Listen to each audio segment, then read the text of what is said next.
Bismillahirrahmanirrahim. Dear students, Assalamu alaikum. Today our lecture is on the division of genetics and a brief history of genetics. So in today's lecture we will be covering two main topics, the division of genetics and the brief history of genetics. And in the history we will look at the prehistoric period, early written records, as well as the rise of modern genetics. So first of all, the divisions of genetics. So the field of genetics can be subdivided into three main subgroups or subdisciplines, and they are transmission genetics, molecular genetics, and the population genetics. So in the case of classical genetics or the transmission genetics, because transmission genetics is also known as the classical genetics, and this field encompasses the basic principles of genetics, and in this field we study that how traits of different uh, animals or human beings or any other species, how the traits are passed from one generation to the next generation. And this area addresses the relationship between the chromosomes and heredity, and the arrangement of genes on the chromosomes, as well as the gene mapping. And gene mapping is done by using different methods and techniques.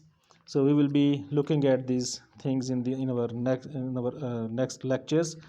So here in this field of transmission genetics, the main focus of study is on the single individual organism, and we look that how an individual organism is inheriting its genetic makeup and how it is passing those traits uh, and its genes to the next generation, because traits are having some codes in the shape of genes, and those codes or genes, they are transferred from parents to their offsprings, and then the traits related to those genes are also transferred from one generation to the next generation. So in the case of humans, we will look at the pedigrees like this, having different conditions, and similarly in some animal species also. So in the transmission genetics, we will be focusing on single individuals and their related individuals. And in the molecular genetics, the focus is mainly on the chemical nature of the gene itself, and we look in this field that how genetic information that is present in the gene is encoded and then replicated and then expressed. And this it includes the cellular processes, which are replication, transcription, and translation, by which the genetic information is transferred from one molecule to another molecule.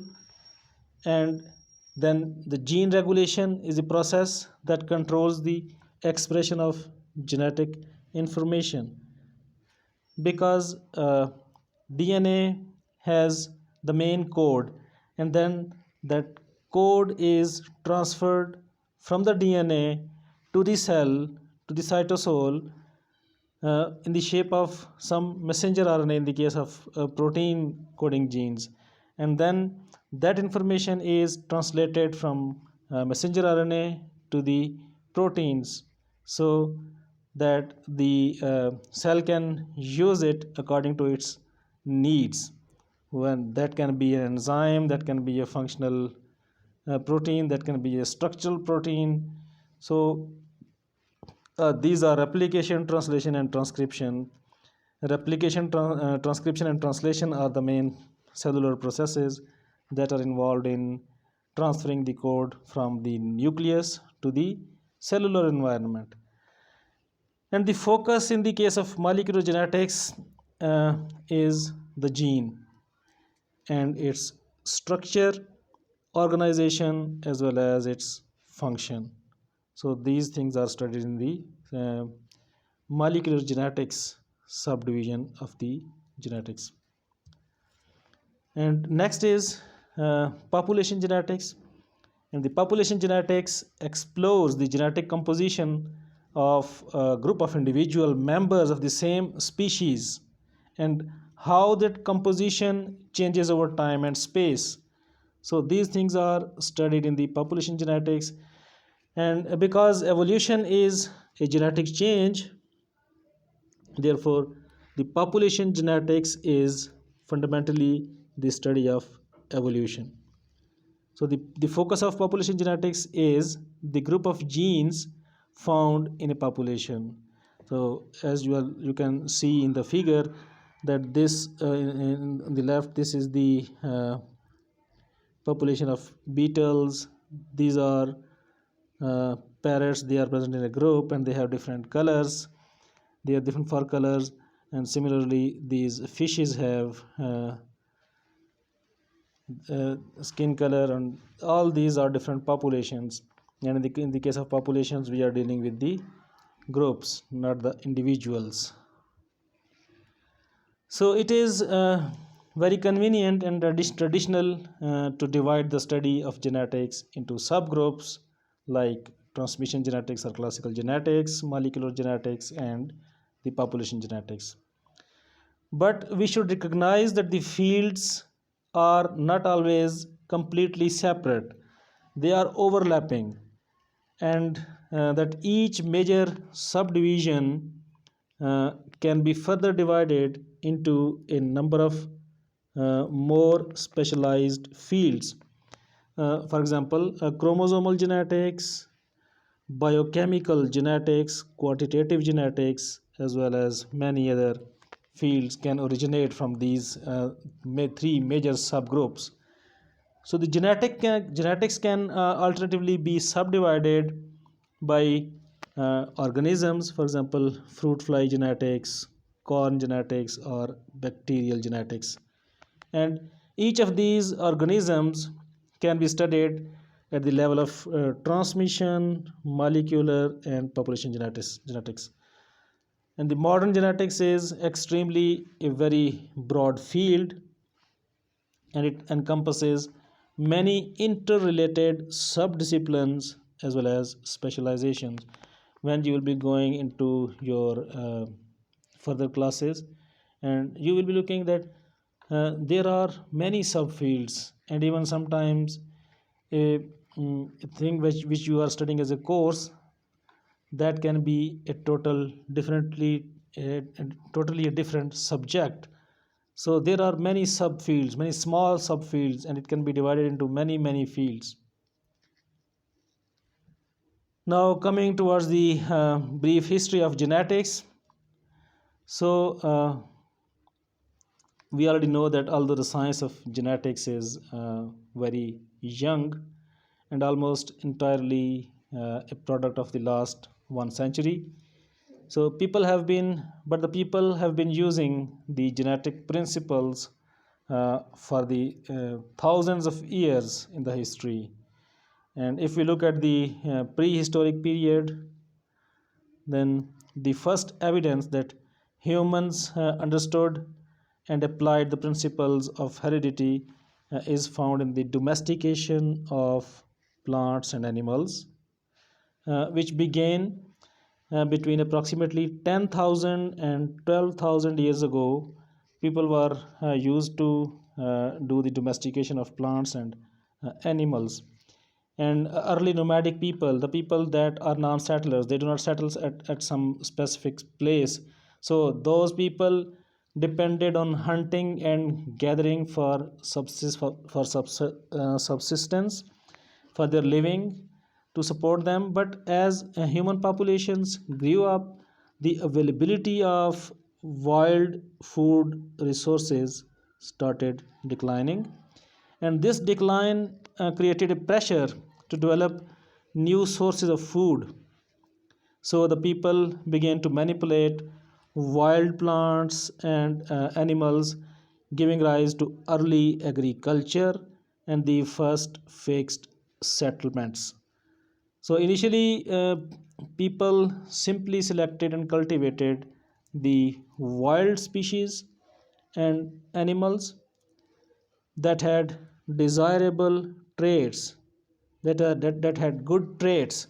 So archaeological evidences of the speed and direction of the domestication process demonstrates that people quickly started learning, and a simple but crucial rule of heredity, and that rule is that like breeds like. So this rule was applied, and that rule was very helpful in giving them enough food for their sustenance. And then they also started settling at some places where the conditions were suitable for those plants and animals to grow.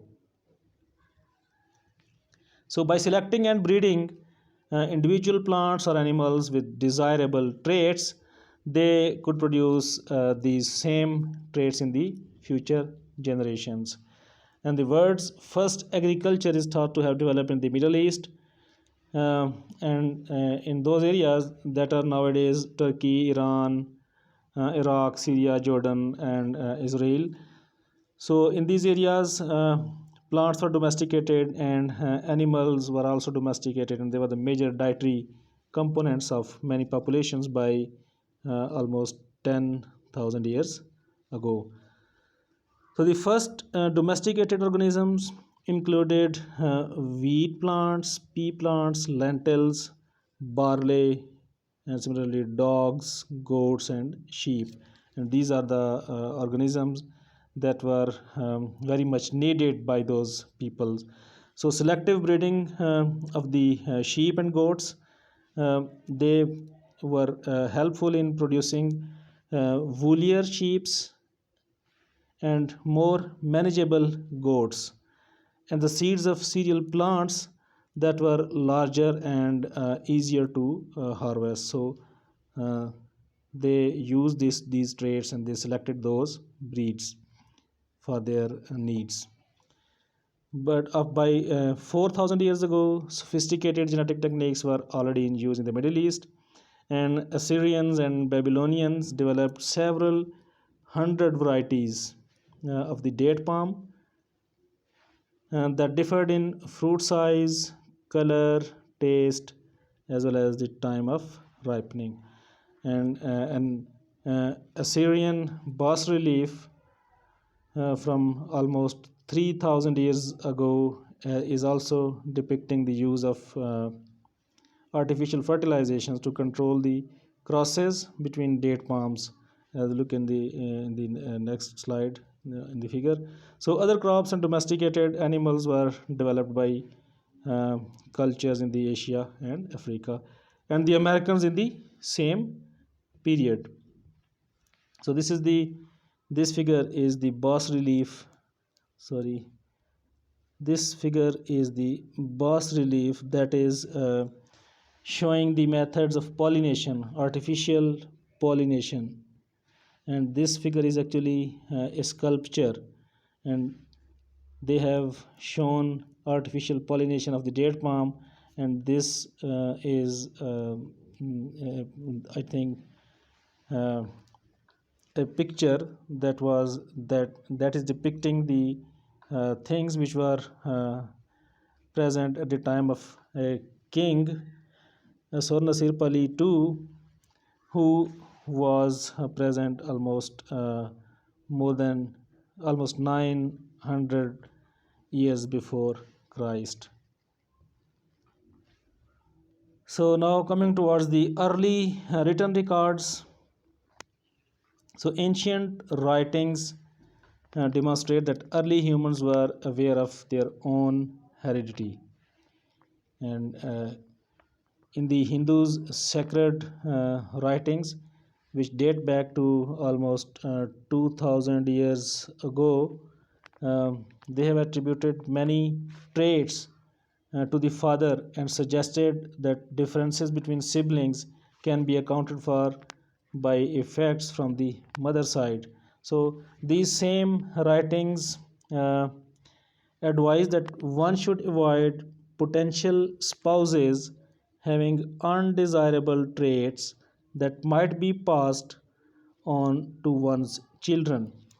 And in the Talmud, that is the Jewish holy book of religious laws based on oral traditions dating back to the to thousands of years, uh, present an uncannily accurate understanding of the inheritance of hemophilia. We have already talked about the hemophilia in our first lecture. So, in the Jewish holy book, they were predicting the inheritance of a very, although it was a speculative thing, but they were accurately understanding and predicting the inheritance of hemophilia. So they it direct that the rules which they were studying, they were practicing at a time, that if a woman bears two sons who die of bleeding after circumcision, any additional son that she bears should not be circumcised. And similarly, nor should the sons of her sisters be circumcised, although the sons of her brothers can be circumcised because they should have not this issue of hemophilia. So this advice is depicting the exact pattern, X-linked pattern of inheritance of the hemophilia. So which we nowadays know that this is an X-linked disease. So the ancient Greeks gave careful consideration to human reproduction and the heredity. And Greek physician Alcmaeon conducted dissection of animals and proposed uh, that the brain was not only the principal site of perception but also the origin of the semen. So this proposal sparked a long philosophical debate about where semen was produced and its role in the heredity, but this concept was debatable and that was produced wrong after some time. So this debate culminated in the concept of pangenesis, and this concept proposed that specific particles, later they were known as gemmules, carry information from various parts of the body to the reproductive organs, from where they are passed to the embryo at the moment of conception. So although this view was wrong, the concept of pangenesis was highly influential and it persisted until the late 18th century. And pangenesis led the ancient Greek to propose the notion of the inheritance of acquired characteristics. Acquired characteristics are those characteristics that are learned by an individual during his or her lifetime. So, inheritance of acquired characteristics, and in which traits acquired during one's lifetime become incorporated into one's hereditary information and then are passed on to the offspring. For example, people who developed musical ability through diligent study and learning would produce children who are innately endowed with the musical ability, and this view was also proved to be wrong in after some period of time. So the notion of the inheritance of acquired characteristics is also is no longer accepted, but it remained popular through the 20th century. As you can see in this figure, that in the pangenesis, uh, first the information is passed from all parts of the body to the reproductive parts, and then they are transferred to the zygote in the next generation. But this concept was wrong, and the other true concept is of the germplasm theory. And in the germplasm theory, the information is present in the germinal cells. They are sperms and eggs in the case of females, and sperms in the case of males, and they contain all the information. And when they fuse to produce a fertilized zygote, then all the information is present in the zygote. So this is the true concept. The Greek philosopher Aristotle was keenly interested in heredity, and he rejected the concept of both pangenesis and the inheritance of acquired characteristics, pointing out that people sometimes resemble their past ancestors more than their parents, and that acquired characteristics such as mutilated body parts are not passed. So if there are some parts of the body, there are some organs are lost, so this is the acquired trait, but it is not passed to the next generation. So Aristotle believed that both males and females made contributions to the offspring, and that there was a struggle of sorts between males and female contributions. So there were different views, but many were wrong and some was true. So although the ancient Romans contributed little to the understanding of human heredity, they successfully developed a number of techniques for animal and plant breeding, and the techniques were based on the trial and error rather than any general concept of the heredity. So little new was added to the understanding of genetics in the next 1000 years. So the ancient ideas of pangenesis and the inheritance of acquired characteristics, along with techniques of plant and animal breeding, persisted until the rise of modern science in the 17th and 18th centuries. So now moving towards the rise of modern genetics. So with the advent of the microscope, a Dutch scientist who was a Dutch person who was a spectacle maker uh, began to put together simple microscope in the late 1500 century, and this invention enabled the Robert Hooke to discover the cells in 1665.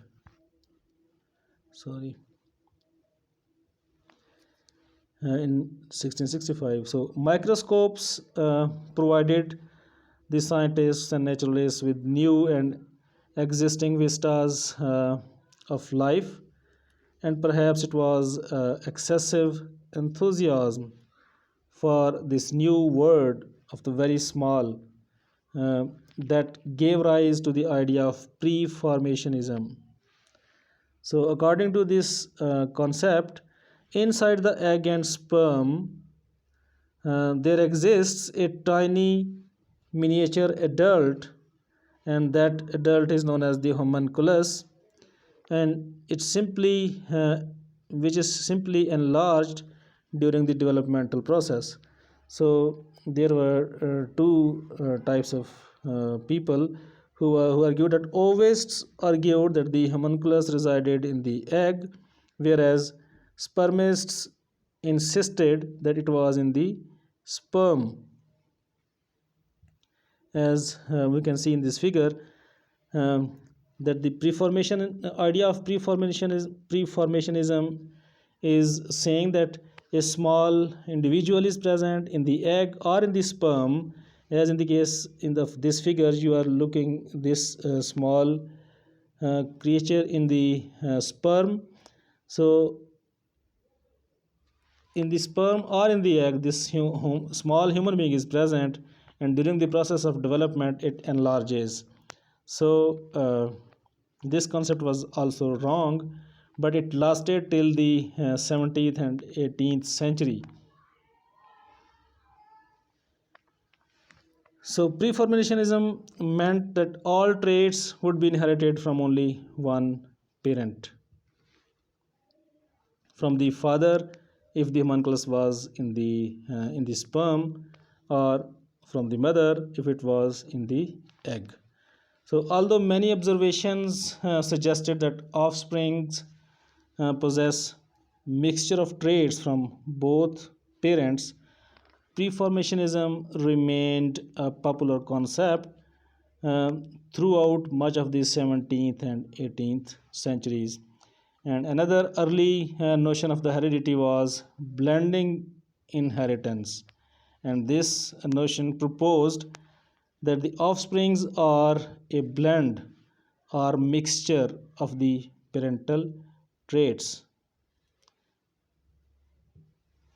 And this idea suggested that the genetic material itself blends, much as blue and yellow pigments blend to make a green paint. So if blue and yellow are mixed, they can give rise to green color. So if two yellow and blue colors are mixed, they can give rise to the green color. So but this idea was also wrong. uh,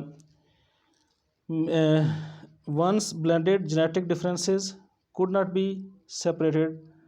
According to that idea, once they are blended, the traits are blended, genetic material is blended, the genetic differences could not be separated out in the future generations. But this is wrong, just because nowadays we know that genes segregate independently, and they have two different alleles, and they can segregate independently, and if they are not linked, they can sort independently. But according to this idea, they were saying that once blended, genetic differences could not be separated out in the next generations, just as green paint cannot be separated out into the blue and yellow pigment. So, some traits do appear to exhibit blending inheritance. However, we realize today that individual genes do not blend. So, Nehemiah Grew reported that plants reproduce sexually by using pollen from the male sex cells.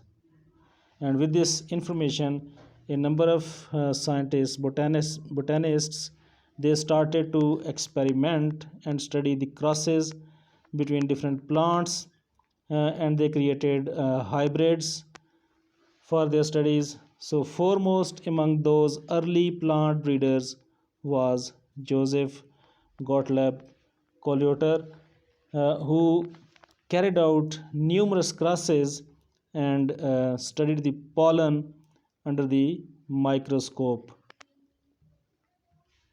Uh, he observed that many hybrids were intermediates between the parental varieties, and because he crossed plants that differed in many traits, uh, Collier was unable to discern any general pattern of inheritance. So, in spite of this limitation, Collier's work set the foundation for the modern study of genetics. If he could have selected few traits, might be he could have succeeded like the Mendel, but he took many traits, so he was unable. But he laid down the foundation of the modern study of genetics. So subsequent to his work, uh, a number of other botanists started to experiment with hybridization, including Gregor Mendel, who went on to discover the basic principles of heredity. And Mendel's conclusions, which were unappreciated for almost 45 years, they laid down the foundation for our modern understanding of the heredity, and he is generally recognized today as the father of genetics. So Gregor Mendel is considered as a father of genetic science. So he is the father of genetics. He conducted experiments on pea plants. We will look into in detail of those experiments on the pea plants, that how Mendel how Mendel worked and how he gave different rules of heredity. This will be the part of next lectures. So developments in the field of cytology, the study of cell in the 1800s had a strong influence on the science of genetics. So the Robert Brown described the cell nucleus in 1833, and building on the work of others, Matthias Jacob Schleiden and the Theodor Schwann, they proposed the concept of cell theory in 1839, and according to this cell theory, all life is composed of cells, and cells arise only from pre-existing cells. And third postulate of the cell theory is that the cell is the fundamental unit of structure and function in the living organisms. Biologists began to examine cells to see that how traits were transmitted in the course of cell division. So because of the invention of microscope, now it was possible to look into the cellular processes that are taking place in the cell.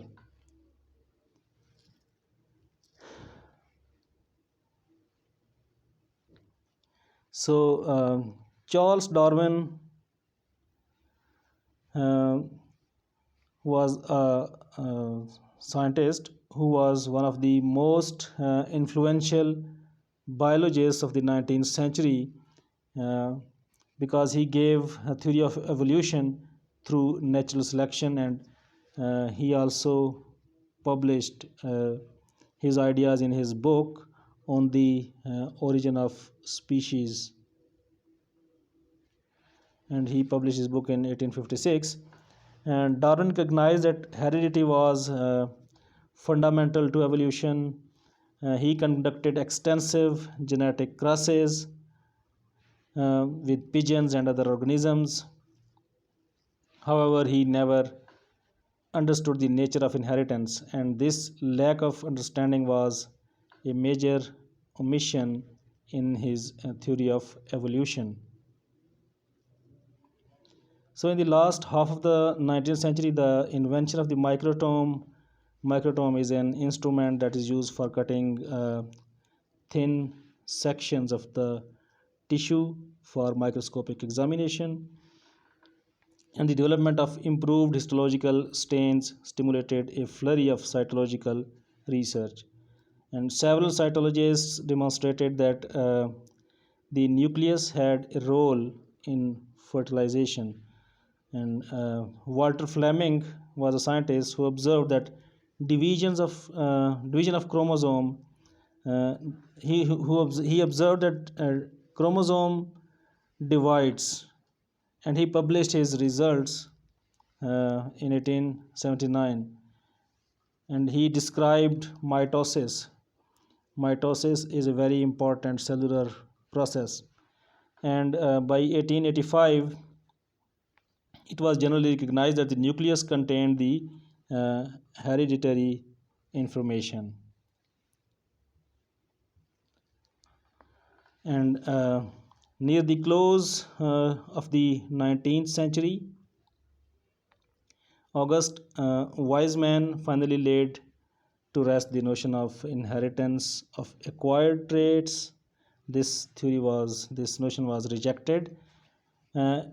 And he performed an experiment actually, and he cut off the tails of mice for 22 consecutive generations, and showed that the tail length in descendants remained stubbornly long, although he was cutting, and that was an acquired trait, but it was not transferred to the next generation. And Weismann proposed the germplasm theory, which holds that the cells in the reproductive organs carry a complete set of genetic information that is passed to the gametes. So I think it is enough for today, and if you have any question, you can ask during our online question answer session, and then we can discuss uh, among us. So, thank you for today and see you in the question answer session. Okay, Allah Hafiz.